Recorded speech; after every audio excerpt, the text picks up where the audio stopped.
आज एक नया चैप्टर लेकर आए हैं जिसका नाम है अवकलन या अवकलज के अनुप्रयोग। आज जो नया चैप्टर हम लोग स्टार्ट कर रहे हैं उस चैप्टर का नाम है अवकलज का अनुप्रयोग। इसका मतलब हुआ कि आप जो अवकलज पीछे पढ़े हैं उसका प्रयोग कहाँ कहाँ होगा और अवकलज के प्रयोग से जो हिसाब आगे बनेगा इसीलिए उसका नाम रखा गया अवकलज का अनुप्रयोग, एप्लीकेशन ऑफ डेरिवेटिव। तो हम बोर्ड पे पूरा थ्योरी लिखने का मेरा पर्पस यही है कि क्रमबद्ध तरीका से आप लोग सीख पाएंगे और कम समय में अच्छा सीख पाएंगे। और कोई बात नहीं, हम उम्मीद करते हैं कि आपको समझ में आएगा लिखा हुआ। अगर लिखा हुआ समझ में नहीं आता है तो मेरा बात को आप खाली ध्यान से सुनिए बस। अगर ध्यान से सुन लिए मैं गारंटी दूंगा कि पक्का समझ में आएगा। तो ठीक है, ज्यादा समय ना लेकर के हम सीधा विषय वस्तु पे बात करेंगे। तो आज जो चैप्टर स्टार्ट हो रहा है, चैप्टर का नाम क्या है? अवकलज के अनुप्रयोग। इंग्लिश में क्या कहते हैं? Application of derivative. अच्छा, एप्लीकेशन ऑफ डेरिवेटिव थोड़ा सा इतना गो के अंदर में हम समझेंगे, इतना गो के अंदर में हम समझेंगे थोड़ा। अच्छा, अवकलज के अनुप्रयोग क्या है सर? ये कैसे सीखेंगे? तो अवकलज के जो अनुप्रयोग है मतलब अवकलन का मतलब डिफरेंशिएशन के कहाँ कहाँ प्रयोग है, इसके लिए 5 टॉपिक बनाया गया है। कितने? 5। अवकलज के अनुप्रयोग के अंतर्गत कितने टॉपिक आते हैं? 5। पहला के नाम है राशियों में परिवर्तन की दर। पहला का नाम क्या है? राशियों में परिवर्तन की दर। अच्छा, राशियों में परिवर्तन के दर क्या है सर? हमको थोड़ा ही समझाइए। तो हम पहला की चर्चा कर रहे हैं। अवकलज के अनुप्रयोग के अंतर्गत कितने टॉपिक पढ़ना है? 5। 5 गो में पहला क्या है? राशियों में परिवर्तन के दर, rate of change in quantities. Rate of change in quantities ये क्या है सर? चैप्टर का नाम क्या बोले चला? अवकलज के अनुप्रयोग। मतलब अवकलज के अनुप्रयोग कितने में होंगे? 5 टॉपिक इसके लिए। पहला टॉपिक का नाम क्या है? राशियों में परिवर्तन के दर। ये राशियों में परिवर्तन के दर क्या है? क्या है सर? तो मान लो कोई क्षेत्रफल है। आप 11th क्लास के फिजिक्स में पढ़े होंगे। 11th क्लास के फिजिक्स में राशियों में परिवर्तन का दर कैसे होता है, अच्छा सबको आज याद हो जाएगा। कोई क्षेत्रफल मान लो A है, कोई क्षेत्रफल मान लो A है, चाहे किसी का भी क्षेत्रफल हो या किसी का भी आयतन हो या कोई विस्थापन हो या कोई वेग हो। तो परिवर्तन क्या है? मान लो क्षेत्रफल है और त्रिज्या के सापेक्ष परिवर्तन करेंगे। त्रिज्या के सापेक्ष क्षेत्रफल में परिवर्तन। फिर से चला, कोई क्षेत्रफल A है और त्रिज्या के सापेक्ष क्षेत्रफल में परिवर्तन करना है। तो त्रिज्या के सापेक्ष क्षेत्रफल में परिवर्तन कैसे होगा ये ध्यान देना है। कैसे होगा? हमको क्षेत्रफल में परिवर्तन करना है तो लिखेंगे D, यहाँ लिखेंगे A और नीचे करेंगे dr। dA/dr क्या होगा? डिप्रिसिएशन है एक प्रकार का क्या है? डिप्रिसिएशन है। तो dA/dr है तो एकरा पढ़ेंगे कैसे सर? dA/dr है तो पढ़ेंगे एकरा त्रिज्या के सापेक्ष। क्या पढ़ेंगे? त्रिज्या के सापेक्ष क्षेत्रफल में परिवर्तन। क्या पढ़ेंगे? त्रिज्या के सापेक्ष क्षेत्रफल में परिवर्तन। एकरे नाम क्या है? राशियों में परिवर्तन के दर। एकरे नाम क्या है? राशियों में परिवर्तन के दर। ऐरा कहेगा नहीं तो क्या लिखेंगे? लिखेंगे आर के सापेक्ष, आर के सापेक्ष ए में परिवर्तन। फिर से चला, आर को हिंदी में क्या बोलेंगे? त्रिज्या। चाहे बेलन के त्रिज्या हो, चाहे गोला के त्रिज्या हो, चाहे शंकु के हो, हमको की मालूम। तो त्रिज्या के सापेक्ष ए में, ए क्या है? क्षेत्रफल। तो त्रिज्या के सापेक्ष ए में परिवर्तन। ये कौन चैप्टर के अंतर्गत में आता है? तो राशियों में परिवर्तन के दर। एकदम जो बात बोले ध्यान से सुनिए यार, कॉपी में लिखते जाइए। इसी को यहाँ पर क्या लिखें? त्रिज्या के सापेक्ष क्षेत्रफल में परिवर्तन। या ऐसे भी लिख सकते हैं, लिखेंगे क्षेत्रफल। ऐसे भी इसको हिंदी में लिख सकते हैं और भी लिख सकते हैं। लिखेंगे क्षेत्रफल, क्षेत्रफल त्रिज्या के सापेक्ष परिवर्तन। ऐसे छोड़ो, ठीक है। तो चला यहाँ पर कोई क्षेत्रफल ए था तो त्रिज्या के सापेक्ष परिवर्तन कर दिए। इसी को और भाषा और कैसे समझेंगे? अगर मान लो चला कोई विस्थापन है, विस्थापन है, कि विस्थापन है एस, विस्थापन है एस। अगर कोई विस्थापन आपको दे दिया गया, विस्थापन को फिजिक्स में कौची से सूचित करते हैं? एस से। नो, विस्थापन है और आपको बोल रहे कि विस्थापन को त्रिज्या के सापेक्ष परिवर्तन कीजिए, तब क्या हो जाएगा? हो जाएगा ds बटे डी आर। होगा कि नहीं होगा? 11th में पढ़े कि नहीं? फिजिक्स में पढ़े हैं। आपको बोलेगा विस्थापन को समय के सापेक्ष परिवर्तन के दर, समय के सापेक्ष परिवर्तन के दर, परिवर्तन के दर ज्ञात करें। बोलेगा विस्थापन एस को, विस्थापन एस को समय के सापेक्ष, समय को शॉर्टकट में क्या बोलते हैं? टी। समय के सापेक्ष परिवर्तन की दर, दर ज्ञात करें। तब क्या करेंगे? ds बटा dt। ds बटा dt को की पढ़ेंगे चला? तो पढ़ेंगे समय के सापेक्ष विस्थापन में परिवर्तन। फिजिक्स के वो फॉर्मूला करवा देते हैं, वो ऑब्जेक्टिव बात कर लो। अगर विस्थापन को समय के सापेक्ष अगर परिवर्तन कर रहे हैं तब बराबर में निकलेगा वेग। क्या निकलेगा? वेग। बोलो, एकांक समय में विस्थापन में किया गया परिवर्तन को क्या कहते हैं? वेग कहते हैं। अच्छा चला, अगर मान लो कोई वेग आपको दे दिया v, अब वेग में परिवर्तन समय के सापेक्ष करेंगे, मतलब वेग में परिवर्तन, वेग में परिवर्तन समय के सापेक्ष करेंगे, समय के सापेक्ष, समय के सापेक्ष। तब क्या हो जाएगा चला? dv बटा dt। बोल भाई वाह, वेग में परिवर्तन के दर को क्या कहते हैं? त्वरण।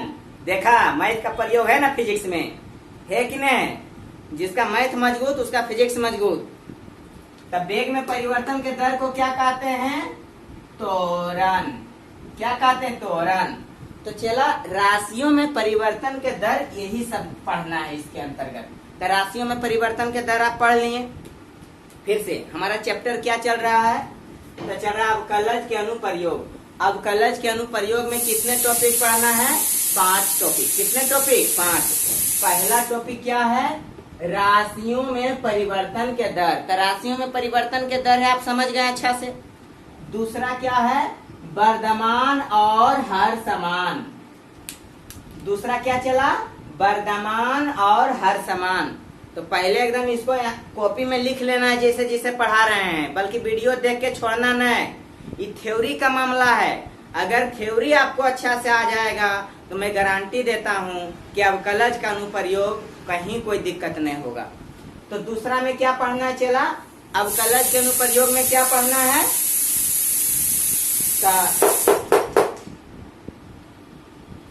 तो दूसरा में क्या पढ़ना है?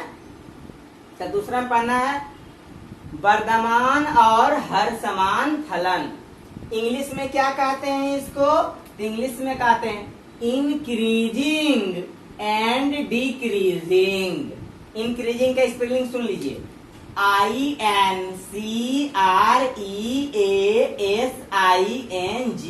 Increasing, and decreasing DECREASING।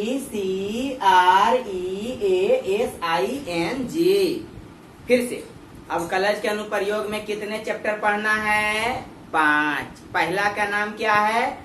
राशियों में परिवर्तन के दर। दूसरा क्या है? हर समान और वर्धमान। एकदम लिख ले जाइए कॉपी में, फिर एक एक टॉपिक पढ़ाएंगे और एक एक को थ्योरी बताएंगे और एक एक के हिसाब बताएंगे, पक्का समझ में आ जाएगा। तीसरा क्या है? स्पर्श रेखा। क्या है? स्पर्श रेखा। तीसरा क्या चला? स्पर्श रेखा और अभिलंब। स्पर्श रेखाएं और अभिलंब। क्या है? स्पर्श रेखाएं, स्पर्श रेखाएं और अभिलंब। अच्छा, स्पर्श रेखा विलंब की इंग्लिश क्या होगा चला? टेंजेंट, टेंजेंट और tangent and normal, tangent and normal. ये तो हो गया चला, फिर एक एक को समझते जाएंगे। फिर है सन्निकट। फिर क्या है चला? तो सन्निकटन। सन्निकटन को इंग्लिश में क्या कहते हैं? Approximation, approximation. ये क्या है अभी तुरंत बताएंगे, टेंशन नहीं लेना है एक एक गो। फिर चौथा क्या है चला? पांचवा क्या है? चौथा तो हो गया, पांचवा है उच्चतम और न्यूनतम।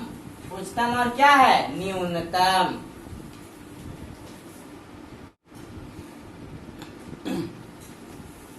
तो चला क्या नाम है? उच्चतम और न्यूनतम। इंग्लिश में क्या कहते हैं?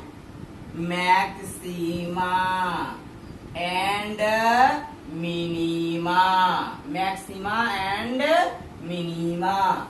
फिर छठा में क्या पढ़ना है चला? तो पांचवा हो ही गया, तो हम थोड़ा सा देख लेते फिर से। हमारा चैप्टर क्या है? अवकलज के अनुप्रयोग। अवकलज के अनुप्रयोग के अंतर्गत कितना पढ़ना है? 5। कितना पढ़ना है? 5। तो पहला राशियों के परिवर्तन के दर। तो पहला स्टार मार लेंगे, थोड़ा सा लिख देंगे राशियों में परिवर्तन के दर। तो राशियों में परिवर्तन के दर क्या है थोड़ा समझेंगे। राशियों में परिवर्तन के दर क्या है? मान लो कोई भी राशि मान लेते हैं विस्थापन है, विस्थापन मान लो विस्थापन है S, और इसको त्रिज्या के सापेक्ष परिवर्तन करना है। तब विस्थापन एक राशि है और उसमें त्रिज्या के सापेक्ष परिवर्तन करेंगे तो राशियों में परिवर्तन के दर बन जाएगा, नहीं बन जाएगा? तब हो जाएगा क्या चला? DS बटा DR। एकरा क्या लिखेंगे? DS बटे DR को क्या पढ़ेंगे? तब पढ़ेंगे विस्थापन में त्रिज्या के सापेक्ष परिवर्तन की दर।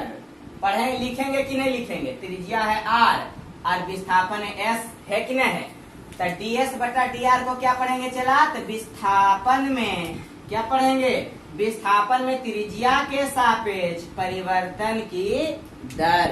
तो यही इसी का नाम है राशियों में परिवर्तन के दर।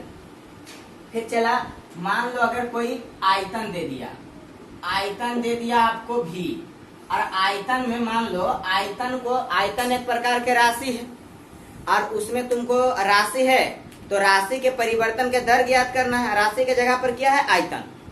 तो किसके सापेक्ष? वो बोल देगा समय के सापेक्ष, बोलेगा समय के सापेक्ष आयतन में परिवर्तन के दर ज्ञात करो, ऐसे बोल देगा। तो क्या लिखेंगे? dV बटा dt, समय के सापेक्ष हो गया। तो एक हिंदी में की लिखेंगे आयतन में समय के सापेक्ष, T को समय कहते हैं, समय के सापेक्ष परिवर्तन के दर, परिवर्तन के दर, ऐसे बोल देंगे।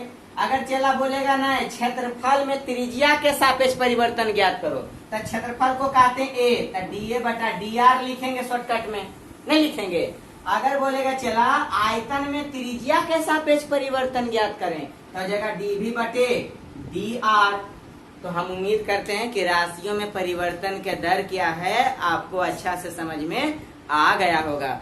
जैसा ही आपको अच्छा से समझ में आया, जितना मेहनत करके हम पढ़ाते हैं, तो हमको भी थोड़ा सा सपोर्ट कीजिए, और उतने सपोर्ट कीजिए कि जो भी आपका नानी घर, नाना घर, फुआ घर, मौसा घर, मौसी घर जाते हैं, वो उसका मोबाइल लीजिए और उसमें सीधा खाली लिखिए मदर क्लासेस पिक्के सर, और मेरा वाला आएगा, फट से एकदम सब्सक्राइब कर दीजिए चुपके सर, बस, और कुछ नहीं चाहिए।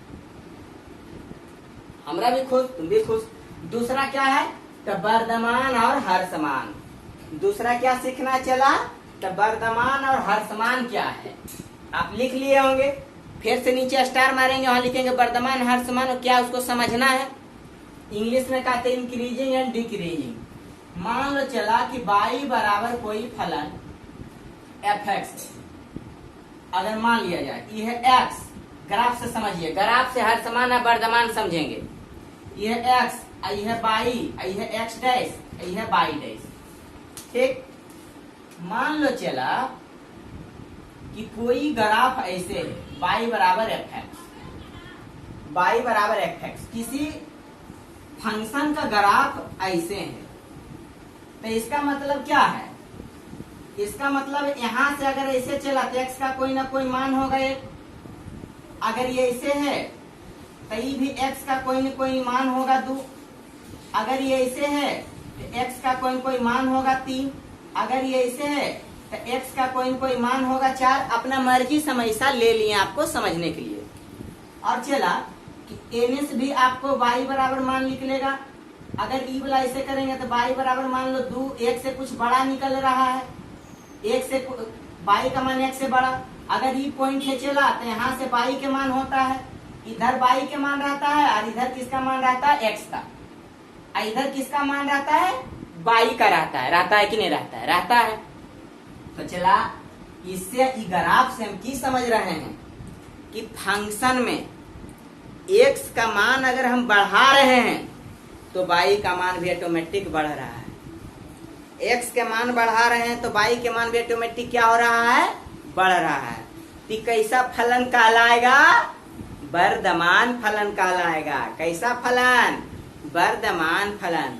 अगर आपको कोई बोले कि वर्धमान फलन क्या है, बोलेंगे वैसा फलन जिसमें x का मान बढ़ाने से y का मान भी बढ़ता हो, उस फलन को हम लोग कहते हैं वर्धमान फलन। तो यहाँ लिखेंगे, अतः x का मान बढ़ने पर y का मान बढ़ता है तो वर्धमान फलन होगा। कैसा होगा, कैसा फलन होगा, वर्धमान फलन होगा। याद हुआ चला वर्धमान क्या है, समझ में आया, पक्का समझ में आएगा, टेंशन नहीं लो। फिर वर्धमान स्टार्ट करेंगे, वो कर खानदान पढ़ाएंगे। अभी तो हम अवकलज के अनुप्रयोग को समझा रहे हैं ना, और अवकलज के अनुप्रयोग में कितना टॉपिक पढ़ना है, 5, और 5 को अच्छा से आज खाली समझ लेना है। फिर आगे राशियों में परिवर्तन की दर चलेगा कल, और उसका एक्सरसाइज चलेगा। तो आज तो राशियों में परिवर्तन की दर आप समझ गए हैं। तो यहाँ चला y कोई फंक्शन है, और यहाँ मान लो कोई ग्राफ ले लिए, हम कोई ऐसे करके ग्राफ ले लिए, और x के मान ग्राफ के अनुसार हम देख रहे हैं कि इधर से ग्राफ ऊपर ऐसे जा रहा है। तो x के मान 1 है तो y के मान 1 आया, x के मान 2 है तो y के मान भी 2 होगा, x के मान 3 तो y के मान भी 3। तो एक हम सीखें कि x के मान बढ़ने पर y का मान बढ़ रहा है, इसीलिए यह वर्धमान फलन है। ठीक है, दूसरा देखिए हर्षमान क्या है, स्टार मार दिया होंगे। हर्षमान क्या है, मान लो चला यह x, यह x डैश, यह y डैश, यह y। यहाँ पर देख लेते हैं, मान लो इधर से इधर आते हैं, इधर से इधर आते हैं, ठीक। तो यहाँ हम की देखते हैं, मान लो x के मान यहाँ पर देखते हैं कि यहाँ पर ही x के मान है 1, मान लेते हैं यहाँ x के मान है 4। अच्छा, इस स्थिति में क्या है, x के मान कुछ होगा, यहाँ भी x के मान कुछ होगा और यहाँ भी x के मान कुछ होगा। यहाँ पर की देखते हैं, यहाँ पर हम क्या पा रहे हैं कि x के मान बढ़ाने पर, x के मान बढ़ाने पर, x के मान क्या करने पर, बढ़ाने पर y के मान घटता है। x के मान बढ़ाने पर y का मान क्या होता है, घटता है। अगर चला ऐसा ग्राफ आए तो इसको की समझेंगे, x के मान बढ़ाने पर y का मान घोटो तकता घटता है। x के मान बढ़ाने पर, x का मान बढ़ाने पर y का मान घटता है, तो इसीलिए ह्रासमान फलन होगा। क्या होगा, ह्रासमान फलन होगा। तो चला, दो चीज हम सीखे हैं, वर्धमान क्या है और ह्रासमान क्या है। अगर वर्धमान है तो उसमें x के मान बढ़ाने पर y का मान बढ़ेगा। अगर ह्रासमान फलन है तो x का मान बढ़ाने पर y का मान घटेगा, तो ह्रासमान फलन। दो चीज याद रखेंगे, x के मान बढ़ाने पर y के मान बढ़ेगा तो वह वर्धमान फलन है, फिर भी x के मान बढ़ाने पर अगर y के मान घटेगा तो वह ह्रासमान फलन है। उसी को इंग्लिश में कहते हैं increasing function and decreasing function. ठीक है, थैंक यू, ये समझ में आया होगा। अब अगला देख लेते हैं। अगला टॉपिक क्या चला, स्पर्श रेखा और अभिलंब। अगला क्या है, स्पर्श रेखा और अभिलंब।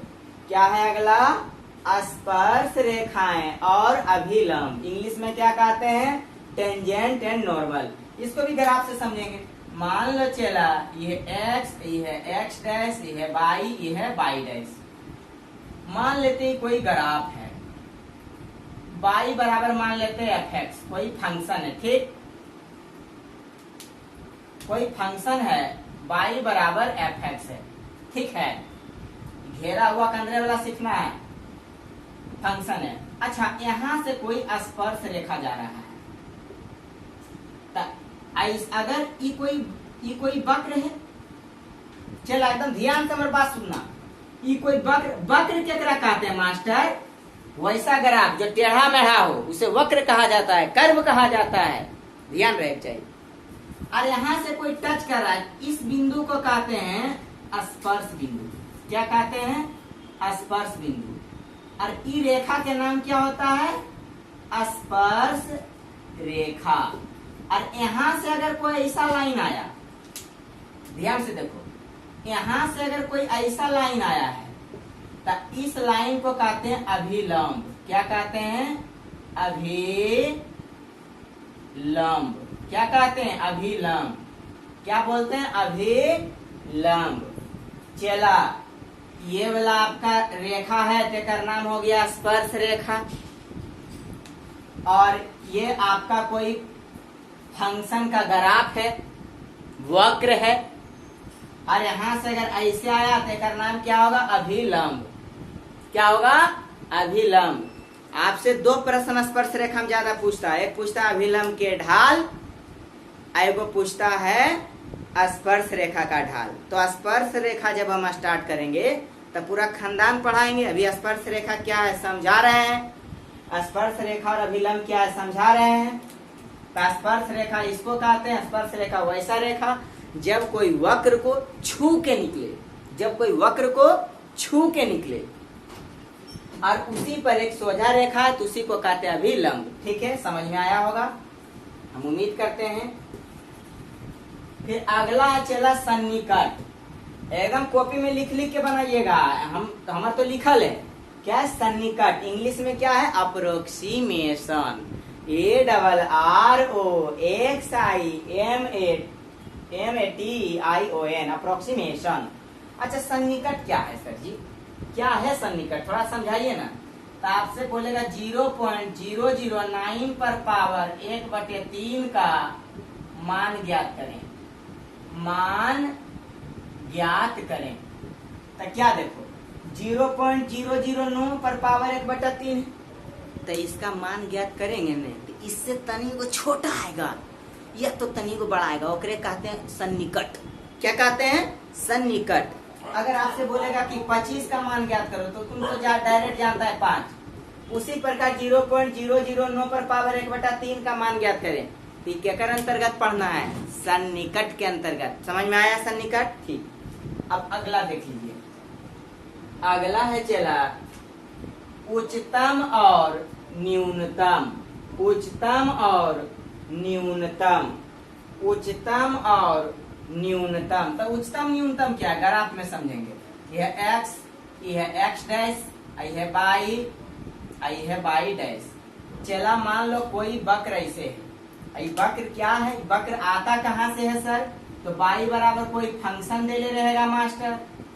अब x का मान रखेंगे 1 तब y का मान 2 निकलेगा, या x का मान रखेंगे 3 तब y के मान कुछ निकलेगा। x के मान कुछ अपने मर्जी से बढ़ाते जाते हैं, y के मान निकलते जाता है। 10वां में सीखे हैं और ग्राफ खींच देते थे।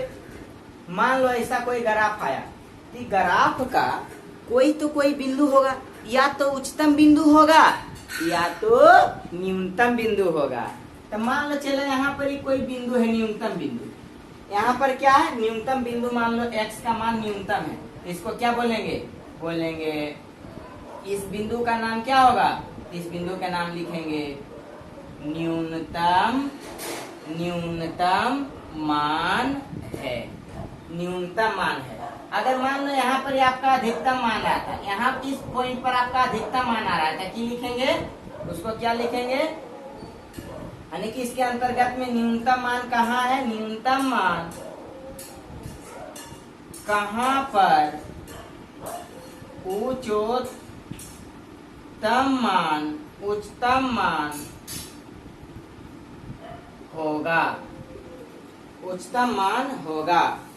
तो कहे का मतलब है इस ग्राफ में कहाँ पर उच्चतम मान होगा, इस फलन में, इस फलन में कहाँ न्यूनतम मान होगा, उसके अंतर्गत में पढ़ेंगे। चैप्टर स्टार्ट करेंगे वहां समझाया जाएगा। इसलिए आप लोग स्टार मारिए, बहुत बड़ा स्टार मारिए और लिखिए। बहुत बड़ा स्टार मारिए। स्टार मार के क्या लिखेंगे? लिखेंगे राशियों में परिवर्तन की दर। फिर से थोड़ा समझा देते हैं। चला हम चैप्टर पढ़ रहे हैं अवकलज का अनुप्रयोग। अवकलज के अनुप्रयोग के अंतर्गत में, अवकलज के अनुप्रयोग के अंतर्गत में 5 टॉपिक पढ़ना है। कितने? 5। पहला क्या है? राशि में परिवर्तन के दर। दूसरा क्या राशि में परिवर्तन के दर क्या है? पीछे पढ़ा दिए आज। दूसरा क्या पढ़ना है? दूसरा पढ़ना है वर्धमान और ह्रासमान, इंक्रीजिंग एंड डिक्रीजिंग। तो इस इंक्रीजिंग डिक्रीजिंग क्या, ह्रासमान वर्धमान क्या है, शॉर्टकट में आज हम बता दिए हैं। आप कॉपी में लिख के पढ़िए, अगर वीडियो देख के पढ़ेंगे तो भूल जाएंगे। तीसरा में क्या पढ़ना है? स्पर्श रेखा और ढाल। क्या पढ़ना है? स्पर्श रेखाएं और अभिलंब। स्पर्श रेखा और अभिलंब क्या है? ग्राफ के माध्यम से बताए होंगे पीछे। तीसरा में क्या, चौथा में क्या पढ़ना है? सन्निकट। सन्निकट क्या इंग्लिश में कहते हैं? अप्रोक्सीमेशन। 5वां में क्या है? उच्चतम और न्यूनतम। पढ़ा दिए, थोड़ा हल्का बहुत समझा दिए हैं। अब टॉपिक बाय टॉपिक पढ़ेंगे स्पेशल, इसलिए अब नीचे पेज में एकदम स्टार मारिए और लिखिए। क्या लिखेंगे? लिखेंगे राशियों में परिवर्तन की दर। एकदम बड़का को स्टार मार के लिखिए। राशियों में परिवर्तन के दर इंग्लिश में क्या लिखेंगे? तो इंग्लिश में लिखेंगे rate of change and quantities. अच्छा, राशियों में परिवर्तन के दर क्या है सर? थोड़ा सा समझिए। मान लो चला कि एगो यहाँ बिंदु है और ऐसे करके समझिए पोखर है। बच्चा में आप लोग देखे होंगे कि राशियों में परिवर्तन के दर क्या है या परिवर्तन क्या है सर, थोड़ा समझाइए। जब आप पोखर में एगो ईटा उठा के अगर फेंकते हैं तो देखो जगह पर पत्थर गिरेगा ना तो हल्का हल्का पानी फैलते रहेगा, एकदम हल्का हल्का पानी फैलेगा। एकदम देखना, अनुभव करना, पत्थर मार के फैलेगा। तो क्या है? उसके सतह में परिवर्तन हो रहा है। सतह में परिवर्तन होता है तो सतह को क्या कहते हैं? क्षेत्रफल बोलते हैं। तो क्षेत्रफल में परिवर्तन हुआ। तो क्षेत्रफल में परिवर्तन कैसे हुआ सर? तो आपने वो ईटा मार दिया पानी में। अच्छा, ईटवा मारनी पनिया में तब कुछ समय में ईटवा गिरल होते कि नहीं, कुछ भी समय में गिरा होगा, नहीं गिरा होगा, तो कुछ भी समय में गिरा होगा। तो मान लो हम ईटवा फेंके पनिया में, तो 3 सेकंड में पनिया फैलने लगा। पानी क्या होने लगा? फैलने लगा। केकरा में फैले लगा? तो पनिया के सतह में, पनिया के सतह में। देखकर मतलब हुआ सतह होता है क्षेत्रफल, तो लिखेंगे क्षेत्रफल में समय के सापेक्ष परिवर्तन। क्या पढ़ेंगे एकरा? क्षेत्रफल में समय के सापेक्ष परिवर्तन। यानी कि मान लो चला ये आपका पानी है, ये आपका क्या है? पानी है, ये आपका पानी है, ये सब पानी भरा हुआ है, ठीक है, ये सब पानी भरा हुआ है, पानी है, ये सब क्या है चला? पानी भरा हुआ है। मान लो यहाँ तुम्हें वो पत्थर फेंक दिया, पत्थर फेंका तब पहली मरते में इतना दूरा वाइब्रेट करेगा, मतलब इतना दूरा पानी ऐसे ऐसे फैल के आगे आएगा। तब मान लो इसका आर, फिर यहाँ से आगे बढ़ेगा चला, यहाँ तक आ जाएगा, तब हो जाएगा बड़ा आर। तो क्या इकुले क्षेत्रफल ना है चला? क्षेत्रफल में परिवर्तन हो रहा है कौची मारे से, पत्थर मारे से। तो उसको क्या लिख सकते हैं? अच्छा, यहाँ पत्थर मारा तो इसका त्रिज्या यहाँ से यहाँ तक बढ़ा, त्रिज्या न बढ़ रहा है। अगर ये गोल बढ़ रहा है तब लिखेंगे dA बटा dr। एकरा की पढ़ेंगे हिंदी में? तब पढ़ेंगे त्रिज्या के सापेक्ष, त्रिज्या के सापेक्ष क्षेत्रफल में परिवर्तन। क्या पढ़ेंगे? त्रिज्या के सापेक्ष। त्रिज्या को शॉर्टकट में क्या कहते हैं पता है ना? आर बोलते हैं। तो त्रिज्या के सापेक्ष क्षेत्रफल, त्रिज्या के सापेक्ष क्षेत्रफल ए में परिवर्तन, ऐसा पढ़ेंगे। समझ में आया चला? मान लो कितना सेकंड में, अगर मान लो कि यहाँ क्षेत्रफल है और समय के सापेक्ष परिवर्तन हो रहा है, तो नीचे टी लिखेंगे, dA बटा dt लिखेंगे। तो एकरा की पढ़ेंगे? तो एकरा पढ़ेंगे क्षेत्रफल में, लिखेंगे ऐसे समय के सापेक्ष क्षेत्रफल में, शॉर्टकट में लिख रहे हैं, क्षेत्रफल को ये लिख रहे हैं, क्षेत्रफल में परिवर्तन। कितना आसान है, एकरे कहते हैं राशियों में परिवर्तन के दर। ठीक है चला, थोड़ा अब हम आ जाते हैं, यहाँ आ जाते हैं। हम देखो मान लिए हैं, माना कि y बराबर fx, माना कि y बराबर fx एक अवकलनीय फलन है। माना कि y बराबर fx एक कैसा फलन है? अवकलनीय फलन है। अच्छा, y बराबर fx एक अवकलनीय फलन है, हमको इसको करना है परिवर्तन के दर ज्ञात करना है। y बराबर fx कोई एक फलन ले लिए हैं, अवकलनीय फलन, और ओकरा परिवर्तन करना है। केकर सापेक्ष परिवर्तन करेंगे? तो x के सापेक्ष। ये हिसाब में बोलेगा, टेंशन नहीं लेना है, केकर सापेक्ष परिवर्तन करना है आ केकरा में परिवर्तन करना है, इहो बोलेगा हिसाब में। जखने समझाएंगे फटफट समझ में आएगा, और जो मेरा बात अच्छा से सुनेगा, जो सुनबे करेगा तो ओकरा समझ में आएगा, नहीं आएगा। तो चला y बराबर fx कोई फलन ले लिए और एकरा में हम परिवर्तन करेंगे। केकर सापेक्ष करेंगे रे बउआ? x के सापेक्ष करेंगे। ती बतिया लिख देंगे, differentiation with respect to x हो जाएगा dy बटा dx बराबर dfx बटा dx हो जाएगा। dy बटा क्या हो जाएगा चला? dx, यानी हो जाएगा f डेरिवेटिव x। तो एकरा हिंदी में की लिखेंगे? लिखेंगे कि y में ना परिवर्तन हो रहा है, y में ना परिवर्तन हो रहा है रे बउआ, कि y में ना परिवर्तन हो रहा है। लिखेंगे y में x के सापेक्ष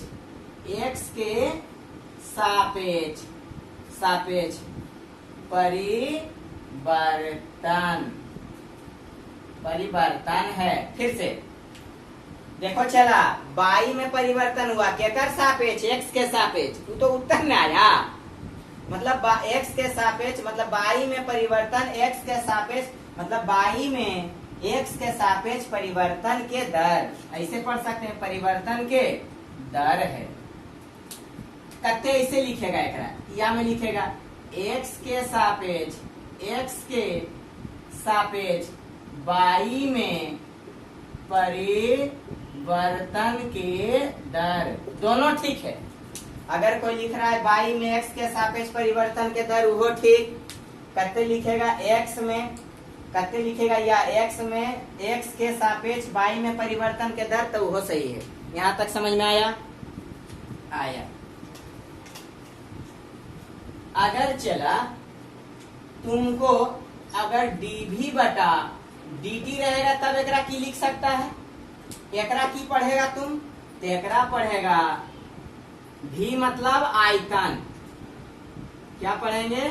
v मतलब आयतन। लिखेंगे आयतन में समय t के सापेक्ष परिवर्तन के दर। कते ऐसे नहीं पढ़ेगा, शॉर्टकट में लिखेगा। लिखेगा v में t के सापेक्ष परिवर्तन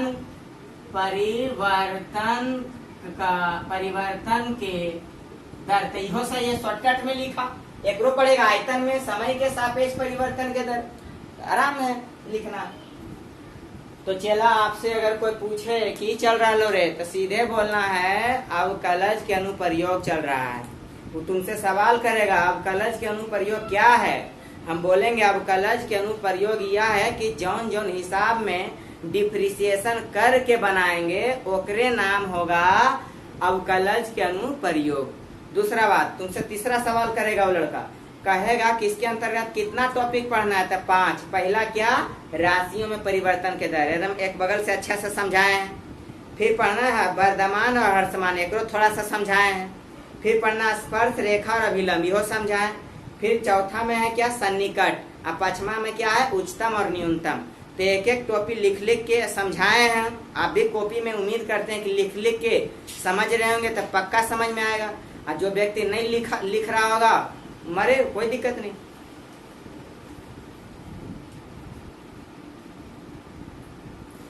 तो चला एगो हिसाब है, थोड़ा देख लेते हैं। आप एनसीईआरटी बुक उलटिए और राशियों में परिवर्तन के दर चैप्टर एक्सरसाइज देखिए, उसमें एगो हिसाब है। और हिसाब क्या है? तो हिसाब है वृत्त के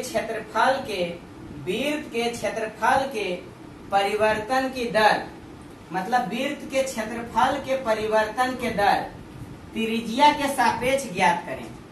हिसाब क्या है? वृत्त के क्षेत्रफल के परिवर्तन, मतलब वृत्त के क्षेत्रफल में परिवर्तन करना है। और केकर सापेक्ष परिवर्तन करना है? त्रिज्या के सापेक्ष परिवर्तन करना है। और वही तुमको ज्ञात करना। कैसे ज्ञात करेंगे? देखो, पहले मानना पड़ेगा। माना कि वृत्त का क्षेत्रफल बराबर a और त्रिज्या बराबर r है ना। जहां r बराबर कितना दिले? चला r बराबर हिसाब में दिले 3। ए नंबर हिसाब में r बराबर क्या दिले? 3। फिर बी नंबर r बराबर क्या दिले? 4। तो एक मरते a के लिए बना लेंगे, एक मरते b के लिए बना लेंगे। a बना के b छोड़ देंगे, आप बनाइएगा। तो पहला हिसाब क्या है? वृत्त के क्षेत्रफल के परिवर्तन की दर, मतलब वृत्त के क्षेत्रफल में परिवर्तन की दर ज्ञात करना है। और केकर सापेक्ष ज्ञात करना है? त्रिज्या के सापेक्ष। बतिया मानना पड़ेगा। माना कि वृत्त के क्षेत्रफल a और त्रिज्या क्या? r। कहे कि त्रिज्या के सापेक्ष क्षेत्रफल और त्रिज्या बोला है, तो क्षेत्रफल हो जाएगा a और त्रिज्या हो जाएगा r। जहां r बराबर दिया है 3। लिखेंगे अब वृत्त का क्षेत्रफल a बराबर, अब वृत्त के क्षेत्रफल आपको याद करना पड़ेगा। और जब तक याद नहीं रहेगा बनेगा नहीं बनेगा। वृत्त के क्षेत्रफल क्या होता है? क्या होता है वृत्त के क्षेत्रफल? याद है क्या होता है वृत्त के क्षेत्रफल? तो तब पाई आर स्क्वायर। वृत्त के क्षेत्रफल क्या होता है? पाई आर स्क्वायर। अब इसको किसके सापेक्ष परिवर्तन करना है? वृत्त के क्षेत्रफल में परिवर्तन किसके सापेक्ष? त्रिज्या के सापेक्ष ना, तो लिखना पड़ेगा differentiation with respect to R. काहे कि त्रिज्या के सापेक्ष परिवर्तन ज्ञात करना है, बतिया लिखना पड़ेगा।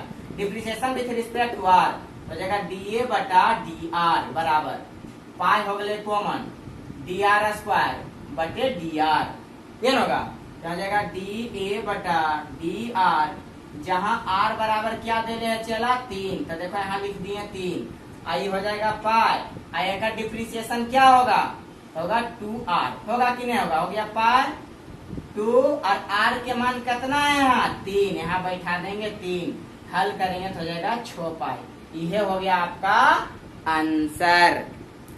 यूनिट भी लिखना पड़ेगा परिवर्तन के दर निकाला है हो गया 6 पाई। समझ में आया? हम उम्मीद करते हैं कि आपको आज पूरा समझ में आया होगा। कल इसका एक्सरसाइज चलेगा इसलिए आज पूरा वीडियो 4 बार 5 बार देख के एकदम समझ जाइए फिर कल पूरा एक्सरसाइज में मजा उठाइए। अगर आज थ्योरी नहीं समझ में आया तो एक्सरसाइजों नहीं आएगा समझ में।